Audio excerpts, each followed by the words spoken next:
بسم اللہ الرحمن الرحیم۔ السلام علیکم ناظرین، ملک ٹی وی میں خوش آمدید کہتے ہیں۔ آئیے چلتے ہیں آج کی سٹوری کی طرف۔ چچا نواز محلے کے سب سے کنجوس آدمی تھے۔ ان کے گھر کوئی مہمان چلا جائے تو رسمی گفتگو کے بعد پوچھتے، چائے تو نہیں پیئیں گے نا؟ نقصان دہ ہے۔ ہاں شربت تھوڑا گرم ہے، چلے گا کیا؟ ایک بسکٹ والی دکان ابھی بند پڑی ہے، کیا کروں؟ سموسے والا بھی ابھی تیل گرم کر رہا ہے، کافی وقت لگے گا، آپ کہاں اتنی دیر بیٹھیں گے؟ وغیرہ وغیرہ۔ مہمان بیچارہ یہ سن کر شرمندہ ہو جاتا۔ ایک دن دوپہر کو کسی فقیر نے ان کے گھر کا دروازہ کھٹکھٹایا۔ چچا نواز نے دروازے کھولے بغیر پوچھا، کون ہے؟ فقیر بولا، بیٹا مہربانی کرو، مجھے 10 روپے دے دو، میرے پاس سالن ہے، روٹی لے کر کھا لوں گا، جاؤ دفع ہو جاؤ۔ نہیں ہے میرے پاس پیسے، پتہ نہیں کہاں سے ایسے بیکار لوگ آ جاتے ہیں مانگنے کے لیے، کھانے سے دل نہیں بھرتا۔ چچا نواز نے بیچارے فقیر کو خوب باتیں سنائیں۔ فقیر مایوس ہو گیا۔ آخر اس کی زبان سے بد دعا نکلی، اللہ تجھے ہمیشہ کھانے سے دور رکھے، تو بھی کچھ نہ کھا سکے۔ اتنا کہہ کر وہ چلا گیا۔ چند روز بعد چچا نواز کے معدے میں شدید درد اٹھا۔ درد اتنا شدید تھا کہ وہ تڑپ اٹھے۔ گھر والے ان کو ہسپتال لے گئے۔ ہسپتال میں چچا نواز کے مختلف ٹیسٹ ہوئے۔ آخر معدے کا مرض تشخیص ہوا۔ ڈاکٹر نے ہدایت کی کہ 10-15 دن تک ہسپتال میں رہنا ہوگا تاکہ مکمل علاج معالجہ کیا جا سکے۔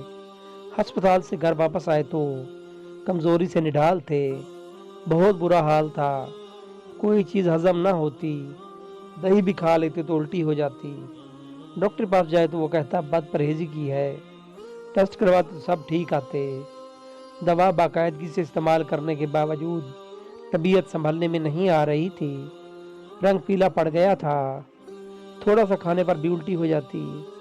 چچا نواز کی راتوں کی نیند اڑ چکی ہے، ان کو موت کا خوف ہونے لگا۔ ایک رات سوچتے سوچتے انہیں نیند آ گئی۔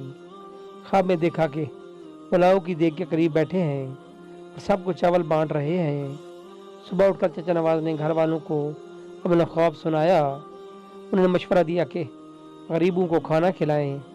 چچا نواز نے باورچی کو بلوایا اور اسے پوچھا، بیٹا پلاؤ کی 10 کلو والی دیگ پر کتنا خرچ آ جائے گا؟ باورچی نے خرچ بتایا۔ چچا نواز نے 10 کلو کی دیگ پر ہونے والا خرچ کا سن کر بڑے پریشان ہوئے، لیکن پھر سوچا کہ شاید خیرات کرنے سے میں ٹھیک ہو جاؤں۔ انہوں نے اتوار کی ایک دوپہر کو یہ مشکل مرحلے طے کر ہی لیا۔ محلے کے نوجوان کی مدد سے محلے داروں اور غریب غربا میں چاولوں کی تقسیم ہوئی۔ چچا نواز اب کافی پرسکون رہنے لگے، طبیعت بھی قدرے بہتر محسوس ہونے لگی، لیکن جب اس فقیر کا خیال آتا تو پھر وہی منحوس درد شروع ہو جاتا۔ یوں ہی کئی دن بیت گئے۔ ایک شام کو کسی فقیر کی آواز آئی، اللہ کے نام پر دے دو بابا۔ چچا نواز بھاگ کر گئے، وہی فقیر کھڑا تھا جس نے انہیں بد دعا دی تھی۔ چچا نواز نے اس کا بازو پکڑ کر اندر لے آئے۔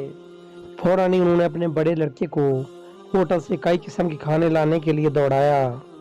کچھ ہی دیر میں لڑکا ہوٹل سے شامی کباب، بریانی، قورمہ، روٹیاں اور آئس کریم لے آیا۔ چچا نواز اور فقیر نے پیٹ بھر کر کھانا کھایا۔ جاتے وقت فقیر بہت خوش تھا۔ ایک ہفتے علاج کے بعد چچا نواز مکمل طور پر صحت یاب ہو چکے تھے۔